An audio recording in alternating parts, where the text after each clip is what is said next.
यानी 18 जनवरी 2023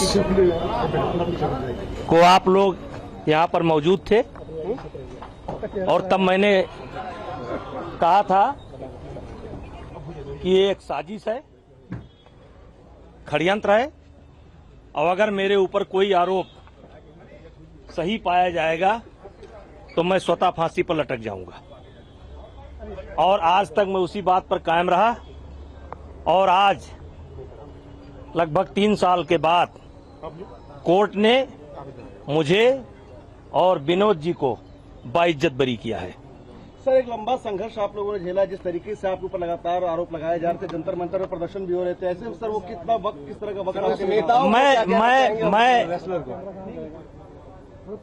15-16 साल से की उम्र से ही संघर्ष देख रहा हूं और मैं हमेशा जो कमजोर थे, जिनका हक मारा जाता था, मैं उनके पक्ष में खड़ा होता था और मुझे अपने आप के ऊपर विश्वास था।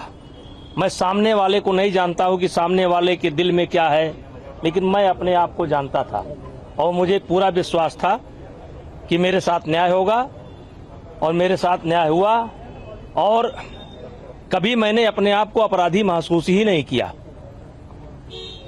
और मैंने एक शेर उस दिन पढ़ा था कि इसीलिए तो डगर डगर बदनाम हो गए मेरे आंसू, मैं उनका हो गया कि जिनका कोई पहरेदार नहीं था। पदलोभी आलोचक कैसे करते दर्द पुरस्कृत मेरा, मैंने जो कुछ गाया उसमें करुणा था, श्रृंगार नहीं था। हम जो जूनियर खिलाड़ी थे, जिनका हक मारा जा रहा था, हम उनके लिए लड़ाई लड़ रहे थे और मुझे प्रसन्नता है कि उस लड़ाई में हमारी ही जीत हुई और मुझे विश्वास है कि जिस लड़ाई को लड़ करके हम निकले हैं, यानी जूनियर खिलाड़ी की लड़ाई को लड़ करके निकले हैं, उनको न्याय मिलाए। अब वो आने वाले समय में हमारे रेसलिंग का परचम पूरी दुनिया में लहराएंगे, मुझे पूरा विश्वास है। रेसलर्स ने आपके ऊपर आरोप लगाए, खासकर विनोद फोगाट। देखिए, नाम लेने की आवश्यकता नहीं है, नाम लेने की आवश्यकता नहीं है। पहलवानों के साथ साथ ये आज जो बड़ी बड़ी पार्टियां आप देख रहे हैं, याद करिए जंतर मंतर पर कौन नहीं बैठा था? प्रियंका जी चली आई। आम आदमी पार्टी तो पूरा खाने पाने की व्यवस्था कर रही थी। लेफ्ट राइट जो आप देखते हैं ना, यहां कोई बचा था? मेरी फांसी की मांग हो रही थी, जिंदा जला देने की मांग हो रही थी। अब वो लोग अपने गिरबान में देखें, समय आने पर जवाब दिया जाए। सर, आपका विरोध करते हुए एक महिला विधायक भी बन गई। हाँ, अब वो चलिए, बस हो गया। तो ब्रजभूषण शरण सिंह को बाइज्जत बरी कर दिया गया है और उसके बाद उन्होंने अपने आरोपों को एक बार फिर दोहराया है कि उनके खिलाफ साजिश की गई थी। अरविंद मोहन जी, वरिष्ठ पत्रकार, हमारे साथ मौजूद हैं। अरविंद जी, किस तरह से आप देखते हैं इस पूरे मामले को? 3 साल से ज्यादा का वक्त, जनवरी 2023 में जंतर मंतर पर प्रदर्शन शुरू होता है जिसमें तमाम महिला पहलवान और उनके साथी पहलवान नजर आते हैं। ब्रजभूषण शरण सिंह पर बहुत गंभीर आरोप लगे, यौन शोषण केस उनके ऊपर दर्ज हुआ और फिर बाद में पॉक्सो के तहत भी एफआईआर रजिस्टर हुई। सारे मामलों से उनका बाइज्जत बरी हो जाना ये क्या बता रहा है? और ब्रजभूषण कह रहे हैं कि उनके खिलाफ साजिश रची गई थी, ये तय हो गया आज। देखिए, कोर्ट के फैसले पर टिप्पणी करने का कोई बहुत ज़्यादा मतलब नहीं है। बस यही कहा जा सकता है कि कोर्ट के सामने जो सबूत आए, जो गवाहियाँ हुई, उसके बेसिस पे कोर्ट ने अपना फैसला दिया है और ये केस अभी ख़त्म हो गया हो ये भी अभी नहीं मानना चाहिए। मुझे लगता है कि हमारी अदालतों में ये सुविधा है कि उसके जजमेंट को भी रिव्यू करने के लिए उससे बड़ी अदालत में लोग जाते हैं और ये प्रकरण जितना बड़ा है उसमें यहाँ ख़त्म हो जाएगा ऐसा नहीं है।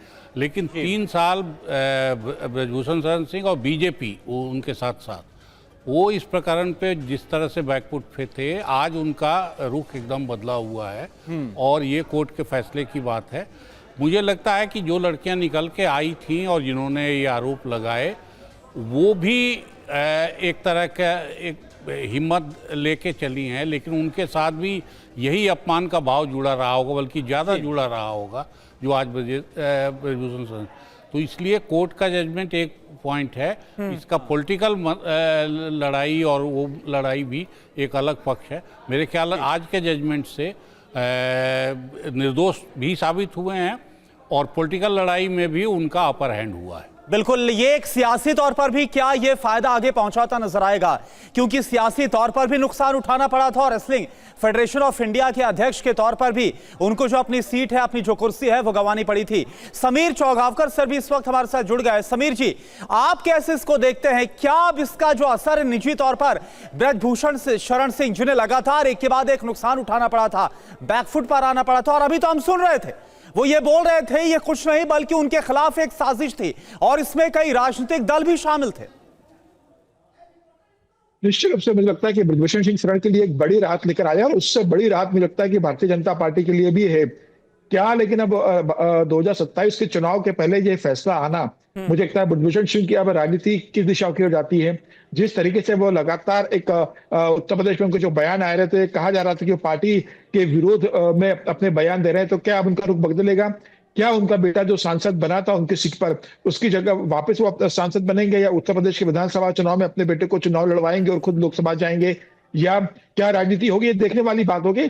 फिलहाल मुझे लगता है कि ब्रजभूषण सिंह के लिए एक बड़ी राहत है और भारतीय जनता पार्टी के लिए भी राहत की बात है कि भारतीय जनता पार्टी के एक सांसद के जिस तरीके से आरोप लगाए थे, और पार्टी के लिए बड़ा मुश्किल था उनके से पीछा छुड़वाना, क्योंकि उनकी जो छवि थी कैसरगंज और गोड़ा में और उस तरीके से उनका जो राजनीतिक प्रभाव था, तो पार्टी ने एक बीच का रास्ता निकाला, उनकी जगह उनके बेटे को टिकट दिया जिससे वो पार्टी भी छोड़कर जाए।